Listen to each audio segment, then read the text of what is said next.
Amém. Graças a Deus, né, por essa música tão bonita que louva o Senhor. Convido você a abrir a sua Bíblia na primeira carta de Pedro, no capítulo 1. Primeira carta de Pedro, capítulo 1. Nós vamos ler a partir do versículo 13. 1 Pedro 1, 13 a 21, diz assim a palavra do Senhor. Por isso, cingindo o vosso entendimento, sede sóbrios e esperai inteiramente na graça que vos está sendo trazida na revelação de Jesus Cristo. Como filhos da obediência, não vos amoldeis às paixões que tinhais anteriormente na vossa ignorância. Pelo contrário, segundo é santo aquele que vos chamou, tornai-vos santos também vós mesmos em todo o vosso procedimento. Porque escrito está, sede santos, porque eu sou santo.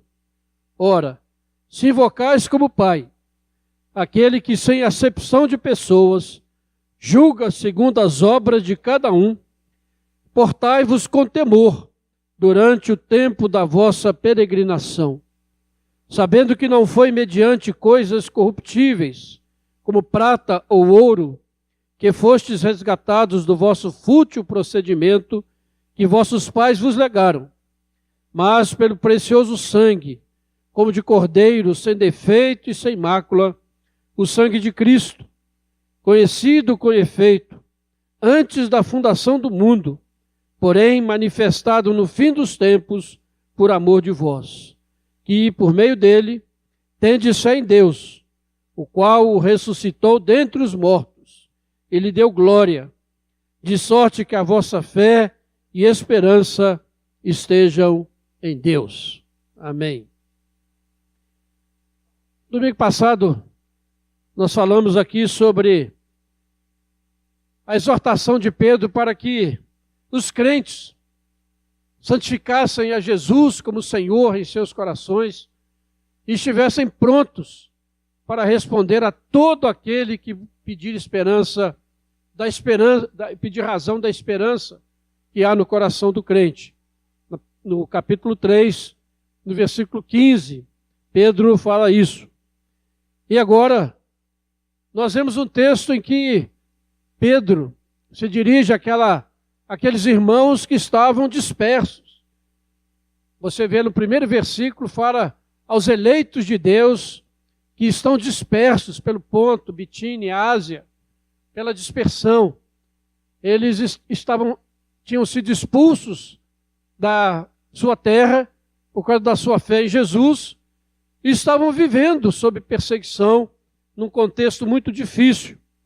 E essa carta, ela tem uma presença e uma utilidade muito grande para os nossos dias, irmãos, uma relevância para o nosso tempo, porque nós somos a continuidade desta igreja peregrina, desta igreja que caminha para a cidade celestial, dessa igreja que busca aquela cidade eterna que Jesus foi preparar para aqueles que o amam. E também muito importante, porque nós vivemos num tempo de uma grande apostasia da fé cristã. Muitos que se dizem cristãos nos nossos dias negam as principais doutrinas bíblicas, vivem um cristianismo longe da verdade bíblica. E com isso as pessoas vão vivendo um cristianismo deturpado que tem contribuído não para a glória de Deus, mas para a exaltação do próprio ser humano. Pedro inicia essa carta exaltando Deus pela grande esperança, pela esperança viva que ele tinha dado aos cristãos, aos seus eleitos, e porque eles tinham uma esperança viva, uma herança nos céus. E ele diz então que aquela perseguição, aqueles problemas que eles estavam passando, era um meio de fortalecer a sua fé, de torná-los ainda mais dependentes da graça de Deus. E ele diz, olha, apesar de vocês não terem visto Jesus, vocês o amam e vocês se alegram nele. E este júbilo é uma antecipação da sua salvação final. Nós também somos assim. Não vimos Jesus, cremos nele pela fé, na revelação bíblica, mas nós exultamos em Jesus. Cantamos estes louvores maravilhosos, porque Jesus realmente é maravilhoso. Porque Jesus realmente é o Cordeiro Santo de Deus que deu a sua vida para nos libertar dos nossos pecados. Então, depois de mostrar essas coisas grandiosas, ele inicia o versículo 13, dizendo, por isso, por esta razão, porque vocês têm essa esperança, porque vocês são amados de Deus, porque vocês amam Jesus, ele diz então, cingindo o vosso entendimento, e daí ele continua nos exortando. E aqui nós podemos ver, nestes versículos, um sumário da vida que glorifica a Deus e que causa impacto no nosso mundo. Uma vida que nós somos chamados a viver nestes dias. Uma vida em que Deus é glorificado.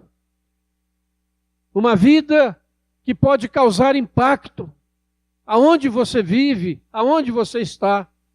E como igreja, mais ainda, nós somos chamados a demonstrar o amor de Cristo e a viver para a glória de Deus e realmente impactar esse mundo tão carente, tão longe da graça de Deus. Nós somos redimidos por um preço infinito, pelo preço do sangue do Cordeiro, que foi imolado antes da fundação do mundo, mas que nesse tempo se tornou realidade em nossas vidas. E por isso, o primeiro ponto que Pedro destaca aqui nesse texto, de uma vida que glorifica a Deus, é uma vida que tem uma mente preparada, pronta para agir. Esse sentido de cingindo o vosso entendimento. Você encontra essa palavra cingir na Bíblia, é quando aquelas roupas grandes que eles usavam, então quando eles tinham uma atividade que exigia mais movimentação, eles puxavam aquela roupa e enfiavam dentro do cinto para poderem ficar mais livres. Então esse é o sentido de cingir. E quando Pedro está dizendo cingindo o vosso entendimento, ele está dizendo, olha, vocês estejam com a sua mente pronta para agir. E aqui ele está lembrando um pouquinho lá daquele texto do domingo passado do capítulo 3, versículo 15, de estarmos preparados para responder àqueles que argumentam sobre a nossa fé. E o pastor Jefferson, não sei se você leu hoje a pastoral do boletim, né? Se tiver ainda aí algum lá atrás, se alguém quiser pegar também depois, ele chama a atenção para a falta de reflexão teológica que há na igreja dos nossos dias. A igreja evangélica brasileira, ela não está preparada para explicar a razão da sua fé, segundo a palavra de Deus. E por isso ela é manipulada por líderes inescrupulosos. E nós vemos nos nossos dias ela sendo usada como massa de manobra por políticos, por partidos, por ideologias, que estão confundindo a mente de muitos cristãos, porque eles não estão com a sua mente pronta, cingida pela palavra de Deus, para entender o que está acontecendo nos nossos dias. E uma das ênfases da teologia reformada é que nós somos salvos pela graça de Deus. Mas essa graça nos impulsiona a nos esforçar diligentemente por pensar biblicamente, por pensar teologicamente, de estarmos preparados para responder as indagações do nosso mundo caído, irmãos. Por que nós estamos vendo as pessoas tão sem rumo, sem direção, correndo atrás de qualquer novidade que aparece? Porque estão sem rumo, sem direção, não conseguem pensar. E isso dentro da própria igreja do Senhor, que deveria dar o exemplo de pessoas que têm a Bíblia e pensam, e têm a sua mente cingida, pronta para agir, para falar, para explicar, para dar razão da existência desse universo e por que nós estamos aqui. Hoje, a ideia é essa, né? Menos teologia e mais amor. Isso é uma mentira de Satanás, porque a verdade não pode ser nunca desprezada. Jesus é amor, Jesus é verdade. Essas duas coisas têm que caminhar juntas. E tanto como pessoas, como crentes individuais e como comunidade cristã, nós devemos estar preparados, irmãos, para dar respostas inteligentes, sábias, respostas de pessoas que pensam, e pensam não apenas segundo os parâmetros do mundo, precisamos conhecer também, mas principalmente pessoas que pensam segundo a palavra de Deus, que é viva, que é eficaz. Aqui nesse texto mesmo, no versículo 24, 25, ele vai dizer: a palavra do Senhor, porém, permanece eternamente. Precisamos aprender essa palavra. E a igreja, no seu sentido mais profundo, é a comunidade onde a mente de Cristo é formada pelo estudo sério das Escrituras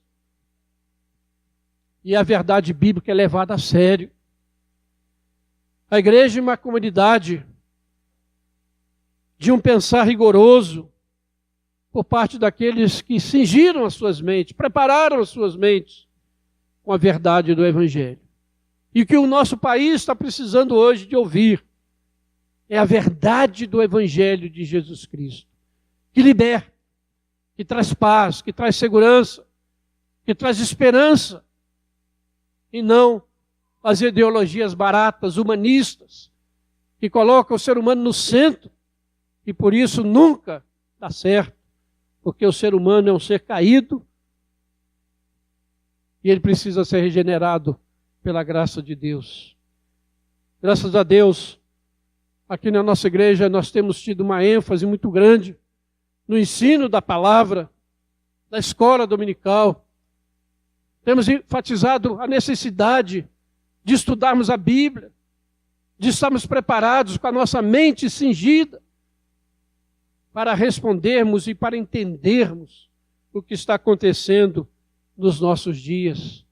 Se você ainda não frequenta a nossa escola dominical, convido você a refletir sobre isso, para que você possa pensar, estar com a sua mente cingida. Porque quando a luz da verdade, irmão, chega, as trevas são tiradas, e a verdade bíblica é a luz de toda a liberdade humana. Sem o Evangelho de Cristo não há liberdade. Você vê os políticos falando de liberdade, prometendo liberdade, mas a liberdade verdadeira só está em Jesus Cristo. Que a pessoa pode viver dentro do regime mais fechado do mundo, mas assim mesmo experimentar a gloriosa liberdade dos filhos de Deus. E ao mesmo tempo ele pode viver num lugar que tenha toda a liberdade, mas ser escravo do pecado, da mentira, escravo de Satanás, o pai da mentira. Por isso, irmãos, é preciso nós sermos uma igreja que cinge o seu entendimento, que glorifica a Deus e causa impacto, que saiba responder às demandas do nosso tempo. Isso você vai conseguir fazer se você realmente pensar biblicamente, teologicamente, estudar a Bíblia. E hoje, na pastoral do pastor Jefferson, ele falou sobre o ombro de gigantes, né? Os sábios dizem que eles conseguem enxergar mais longe, porque eles subiram no ombro de gigantes. mostrando a sua humildade daqueles que viveram antes de nós e já produziram muitas coisas interessantes. Por isso, esse é o primeiro ponto que Pedro destaca aqui, nessa vida que glorifica a Deus. Você tem glorificado a Deus com a sua mente, está pronta, preparada para responder às demandas desse tempo? Ou quando vem aquelas demandas, aquelas coisas que aparecem aí nas redes sociais, você não sabe o que responder. Não sabe a resposta bíblica. Como está a mente do povo de Deus? Como está a sua mente, a nossa mente como igreja? Mas o segundo ponto que ele coloca aqui, ele diz: sede sóbrios. Sóbrios. Ou seja, viva uma vida sem extremos e sem extremismos. Viva uma vida que não é levada para um lado e para o outro. Uma vida sem firmeza. Essa vida de firmeza é justamente fruto de uma mente pronta para responder, que conhece a palavra. E que coisa terrível, irmãos, é vermos nestes dias tantos crentes perdendo o seu equilíbrio por causa da política, por causa de partidos políticos, por causa de políticos que nós sabemos que são homens falhos e muitas vezes distantes de Deus. Mas as pessoas que se dizem crentes perdem o equilíbrio, descem o nível ao nível daqueles que não conhecem. E nós estamos vendo aí divisões no corpo de Cristo, divisões dentro de famílias. Por quê? Porque não tem sobriedade, não tem equilíbrio, não tem como pensar, equilibrar e saber como responder a esta situação, e as pessoas se perdem.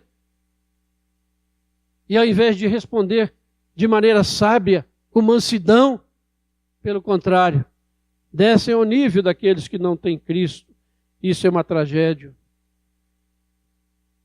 Por isso, ser sóbrio, ser uma pessoa equilibrada em todas as demandas da vida, é um dos sinais da presença do Espírito Santo no coração. Do Espírito Santo que traz mansidão, que traz paz, que traz alegria.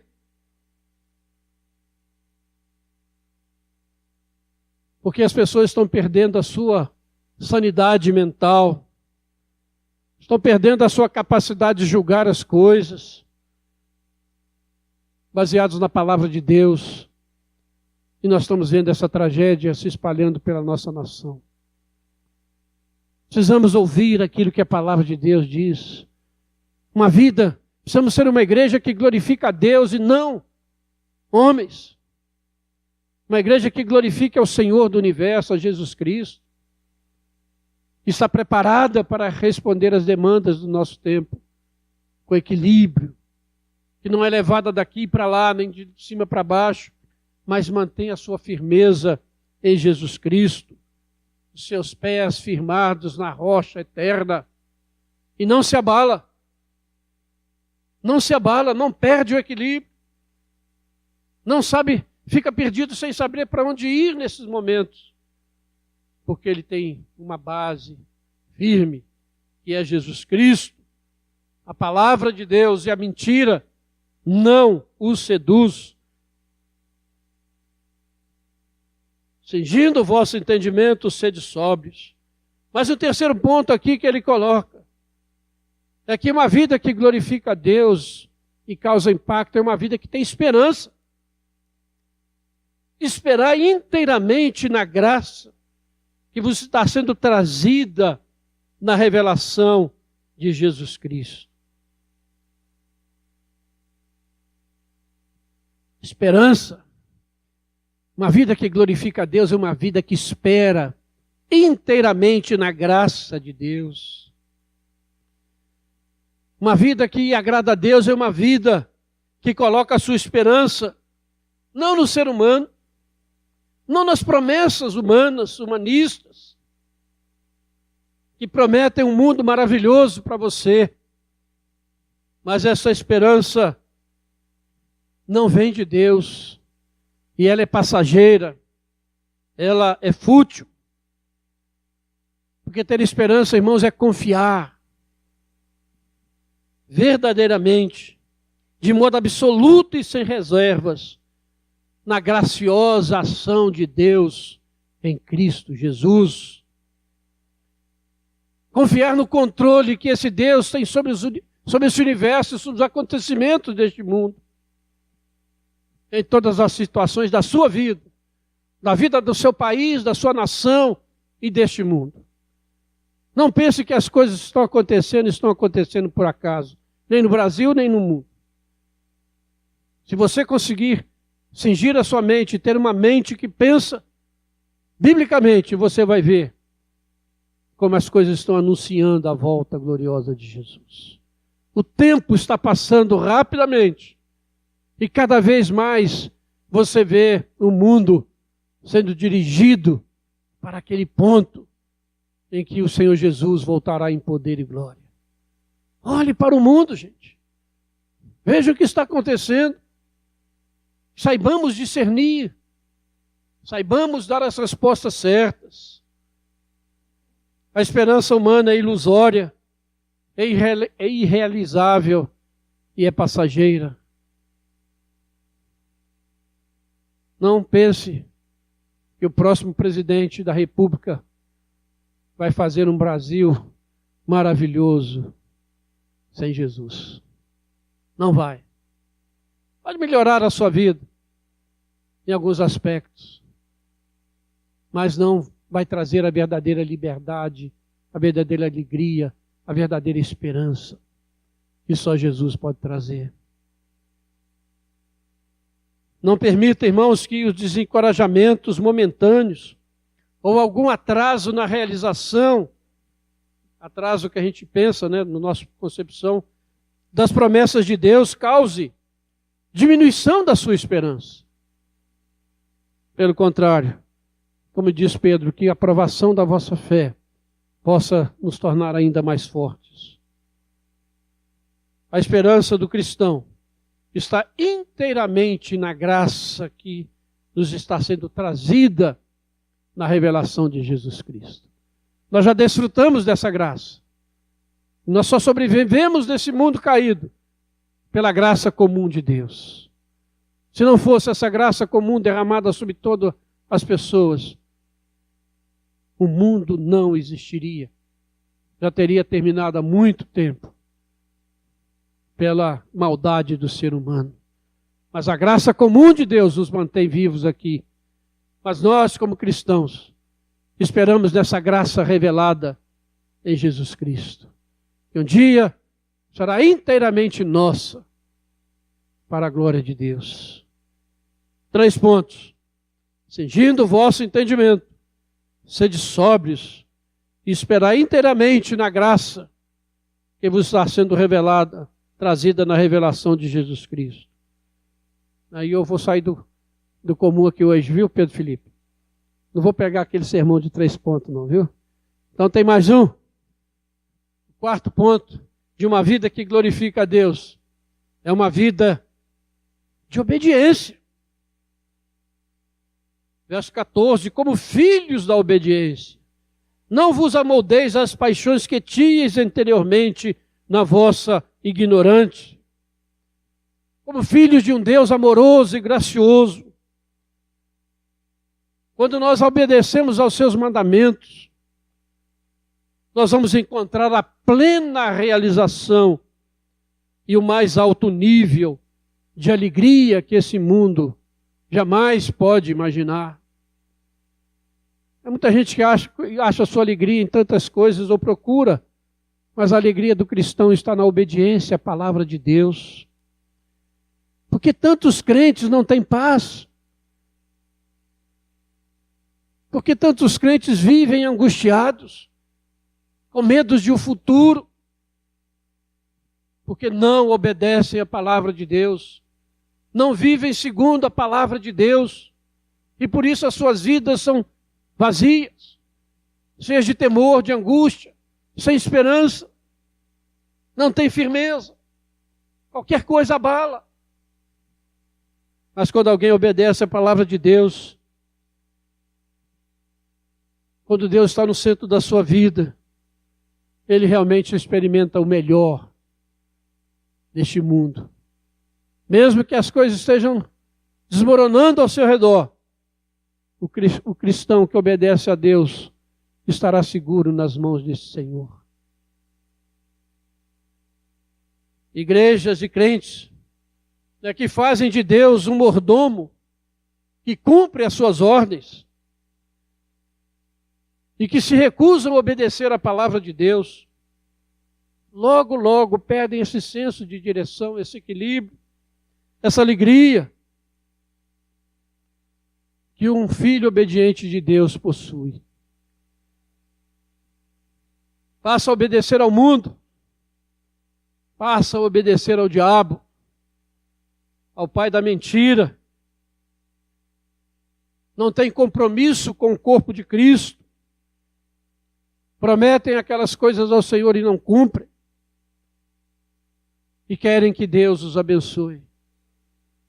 Não serão abençoados. Nós vamos ver isso logo à frente aqui.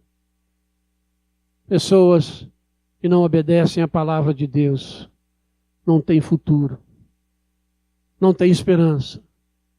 E a esperança, irmãos, para essa nação está em uma igreja obediente, uma igreja que não teme o mundo, que prefere obedecer a Deus do que aos homens. Aquela palavra de Pedro quando saiu lá do Sinédrio. Nós vivemos uma igreja hoje que prefere obedecer às leis humanas, às leis das nações, para não ser perseguida, para não perder o seu conforto. E desobedecem e desaparecem. E são julgadas por Deus. A obediência à palavra de Deus, guarde isso, é o único antídoto ao poder corrosivo do mundo na vida do cristão. A obediência à palavra de Deus é o único antídoto ao poder corrosivo do mundo na vida de um cristão.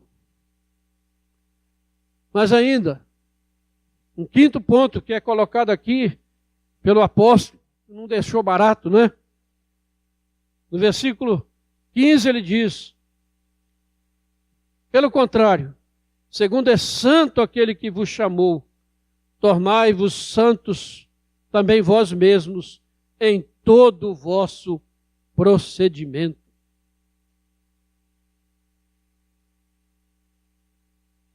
Que desafio, que ordem, ser santo, porque Deus é santo, porque o seu Deus é santo. Mas a igreja é santa, irmãos, não porque ela não peque, não porque não tem aqui ninguém, só tem santo, só gente que não peca. Não. A igreja é formada de pecadores que foram lavados e remidos no sangue de Jesus. E hoje obedecem ao Senhor. E hoje caminham segundo a palavra de Deus, mas não são perfeitos. Nós ainda não estamos na glória. Mas nós estamos nesse mundo de pecado. Mas aqui mesmo nós somos chamados para ser santos. E o significado aqui é que nós somos chamados para sermos, nós somos separados por Deus para pertencermos a Ele, para prestarmos culto a Ele, separados por Deus para fazer a sua obra nesse mundo. E é a nós que Ele deu essa missão. Ide, diz o Senhor à igreja. Nós somos santos, separados para isso. Não é para achar que nós não vamos pecar mais, mas é para ir. A igreja já teve muitos conceitos de santidade.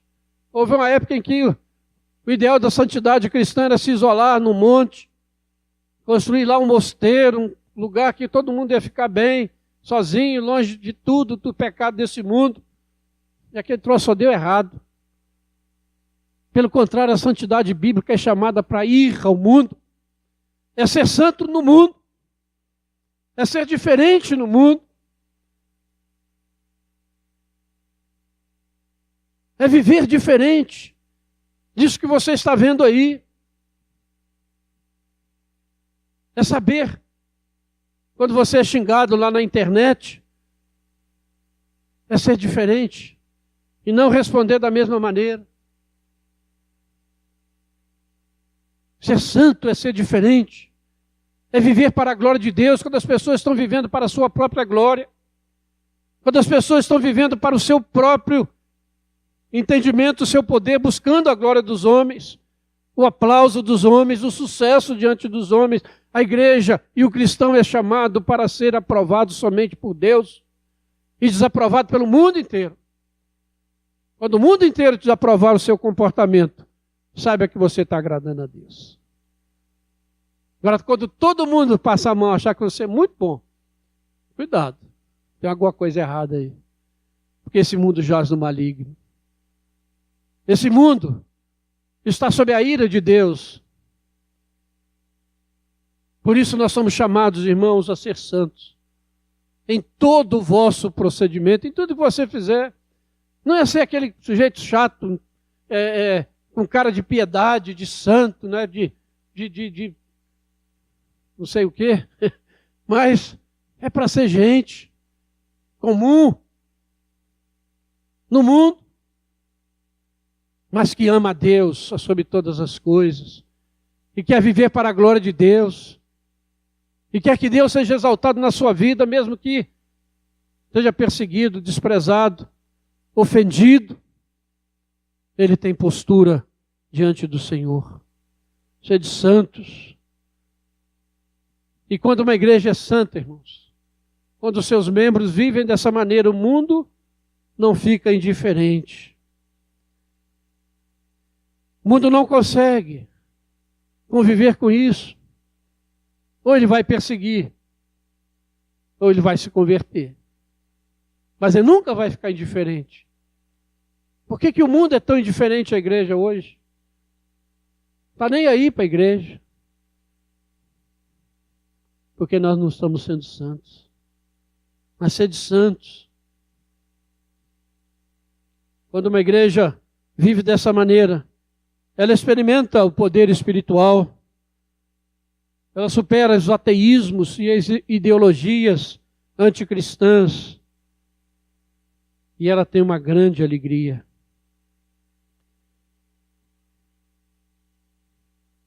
Nesse tempo nós estamos vendo, né, uma coisa inédita acontecendo no Brasil nessas eleições, um envolvimento muito grande, inclusive dos crentes, que antigamente era dizendo, os crentes não se metem em política, crente é indiferente, né? Tempo atrás era assim. Hoje estão envolvidos, é muito bom, mas cuidado, como nós estamos nos envolvendo? Da mesma maneira que o mundo, que o incrédulo? Ou estamos nos envolvendo como gente que tem uma proposta de Deus? Gente que tem uma mente reformada pela palavra de Deus? Precisamos nos envolver, irmãos. Porque hoje nós não estamos vendo diferença entre o envolvimento de alguém que se diz cristão e de alguém que se diz incrédulo. Comportam-se da mesma maneira, nivelam o debate por baixo, nos xingamentos, nas baixarias. Por isso, nesse ambiente é que o cristão é chamado a ser santo, a ser diferente, a ter um posicionamento, a dizer isso é certo, isso é errado, isso é de Deus e isso é do diabo. Precisamos ter essa postura de gente santa, lavada e remida no sangue de Jesus. E por fim, uma sexta exortação de Pedro.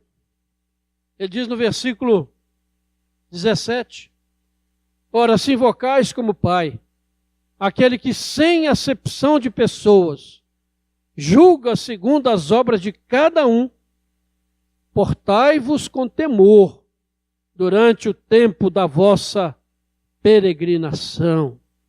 Portai-vos com temor. O Deus que nos ama em Jesus, o Deus que nos chamou com uma santa vocação, o Deus que nos permite chamá-lo de Pai, o Deus que nos deu uma viva esperança, é também o justo juiz, que julga segundo as obras de cada um. A graça que nos salva, ela não nos leva a uma vida sem compromisso, sem santidade, sem obras. Pelo contrário, a fé e a graça que salva nos conduzem a uma vida frutífera no reino de Deus. Portai-vos com temor, portai-vos com reverência, portai-vos com respeito a Deus. E, irmãos, como o temor de Deus se foi do mundo. As pessoas zombam de Deus, achando que isso não tem consequência. As pessoas muitas vezes se dizem cristãs, mas prestam um culto mentiroso a Deus. Às vezes até estão na igreja, mas estão prestando um culto fingido. Não estão adorando verdadeiramente a Deus. Às vezes estão buscando somente o seu próprio interesse. De Deus não se zomba, porque o que o homem semear ele vai colher. E há muita gente zombando de Deus. O temor de Deus se foi.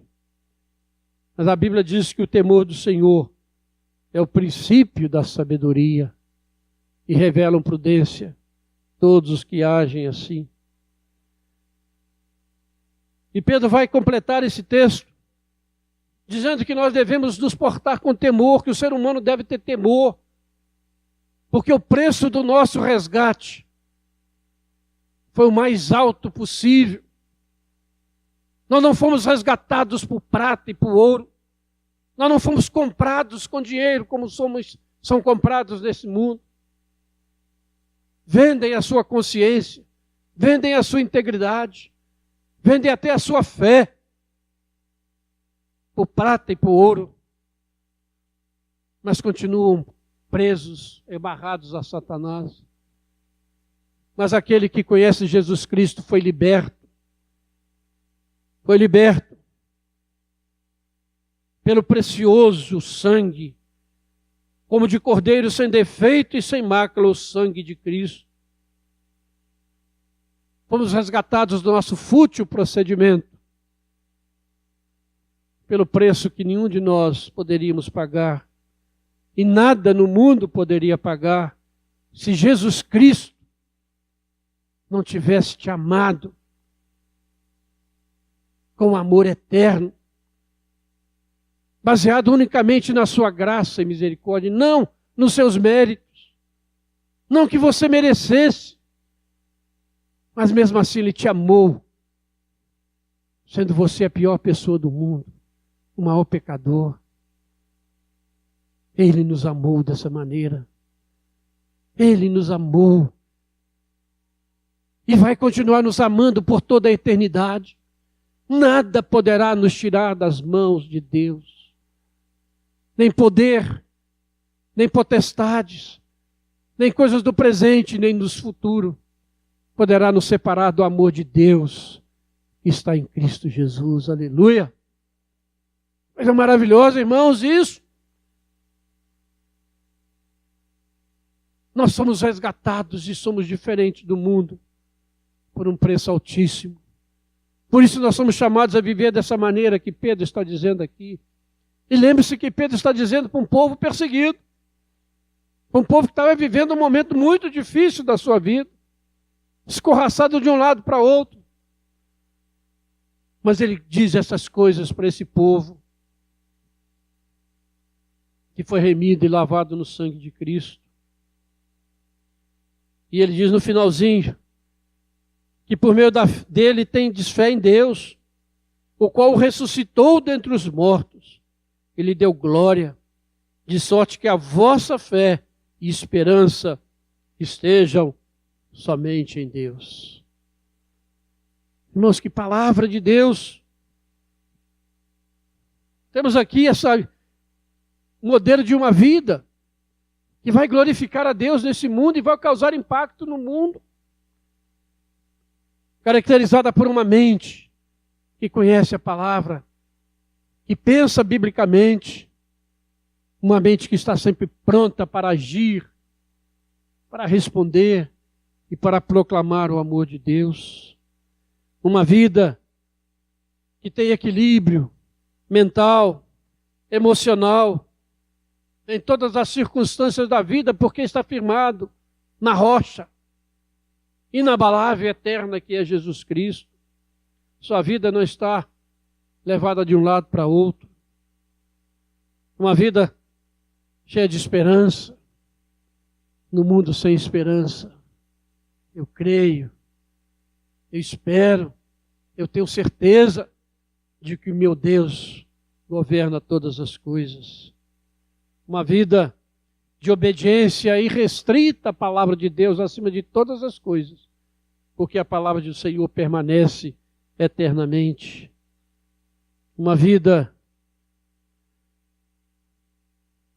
sadia, santa, diferente, que não se conforma com o mundo, que não faz as coisas que o mundo faz, mas uma vida que proclama a santidade de um Deus santo. Uma vida que teme a Deus, que reverencia a Deus, porque sabe que o preço do seu resgate foi o mais alto possível que o mundo já conheceu. Preciosa graça, precioso sangue. E a questão, irmãos, para pensarmos, a nossa vida é assim. A sua vida é assim, glorifica a Deus, causa impacto aonde você está. Nesses dias em que o cristianismo tem sido envergonhado, tem sido difamado por causa do comportamento errado de muitas pessoas e de muitas igrejas, nós possamos ser um contraponto, vivendo uma vida que glorifica a Deus, que causa impacto nesse mundo. Que assim seja a nossa vida. Vamos honrar a Deus, muito mais do que alguns têm honrado os seus ídolos políticos, os seus ídolos humanos, os seus ídolos que não podem fazer nada. E às vezes nós não honramos a Deus dessa maneira. Que realmente Deus tenha misericórdia de nós, nos perdoe. Que Deus realmente cada dia mais opere na nossa vida, fazendo-nos viver dessa maneira para a sua honra e para a sua glória. E que o mundo e o nosso país experimente o impacto dessa igreja transformada. Que Deus os abençoe. Amém.